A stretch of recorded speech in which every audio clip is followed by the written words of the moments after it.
ನಮಸ್ತೆ ವೀಕ್ಷಕರೇ, B News nation ಕನ್ನಡಕ್ಕೆ ಸ್ವಾಗತ. ನಾನು ರವಿ ಕಿರಣ್. ಅಪರಿಚಿತ ಮಹಿಳೆಯ ಶವ ಪತ್ತೆ. ಸಿಂದಗಿ ಪಟ್ಟಣದ ಕೆರೆಯಲ್ಲಿ ಅಪರಿಚಿತ ಮಹಿಳೆಯೊಬ್ಬಳ ಶವ ಪತ್ತೆಯಾಗಿದ್ದು, ಸುಮಾರು 22 ರಿಂದ 30 ವಯಸ್ಸಿನ ಮಹಿಳೆಯ ಶವವು ಕೆರೆಯಲ್ಲಿ ತೇಲುತ್ತಿರುವುದನ್ನು ಕಂಡ ಸಾರ್ವಜನಿಕರು ಪಟ್ಟಣದ ಪೊಲೀಸರಿಗೆ ಸುದ್ದಿ ಮುಟ್ಟಿಸಿದರು. ತಕ್ಷಣ ಆಗಮಿಸಿದ ಪೊಲೀಸರು ಅಗ್ನಿಶಾಮಕ ಠಾಣೆಯ ಅಧಿಕಾರಿಗಳ ಸಹಕಾರದೊಂದಿಗೆ ಶವವನ್ನು ನೀರಿನಿಂದ ಹೊರತೆಗೆದು ಪಟ್ಟಣದ ಸರ್ಕಾರಿ ಆಸ್ಪತ್ರೆಯ ಶವಾಗಾರದಲ್ಲಿ ಇರಿಸಿದ್ದಾರೆ. ಅಪರಿಚಿತ ಮಹಿಳೆಯ ಸಾವಿನ ಬಗ್ಗೆ ನಿಖರ ಕಾರಣ ತಿಳಿದು ಬಂದಿಲ್ಲ. ಕೊಲೆಯೋ ಅಥವಾ ಆತ್ಮಹತ್ಯೆಯೋ ಎಂಬುದರ ಬಗ್ಗೆ ಪೊಲೀಸರ ತನಿಖೆಯಲ್ಲಿ ಬಯಲಾಗಬೇಕಿದೆ.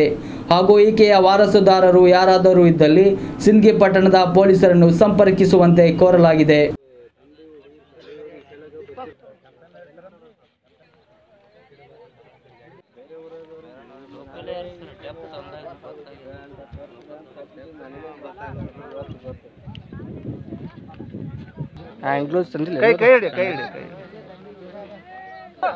ಇಬ್ರು ಹಿಂದೆ ಕಾಲು ಇಡ್ರಿ. ನನಗಿಂತ ಮುಂದೆ ಹೋಗಿ ಬಾರಪ್ಪ ನೀನು.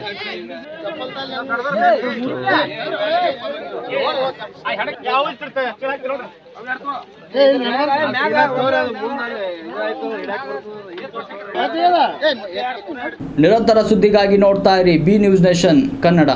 B News Nation Kannada latest ನ್ಯೂಸ್ಗಳನ್ನು ನಿಮ್ಮ ಮೊಬೈಲಿನಲ್ಲಿ ನೋಡಲು ಯೂಟ್ಯೂಬ್ನಲ್ಲಿ ಬಿ ನ್ಯೂಸ್ ನೇಷನ್ ಕನ್ನಡ ಎಂದು ಟೈಪ್ ಮಾಡಿ, ಸಬ್ಸ್ಕ್ರೈಬ್ ಮಾಡಿ, ಬೆಲ್ ಐಕಾನ್ ಪ್ರೆಸ್ ಮಾಡುವುದರ ಮೂಲಕ ಲೇಟೆಸ್ಟ್ ನ್ಯೂಸ್ಗಳನ್ನು ನೋಡಬಹುದು.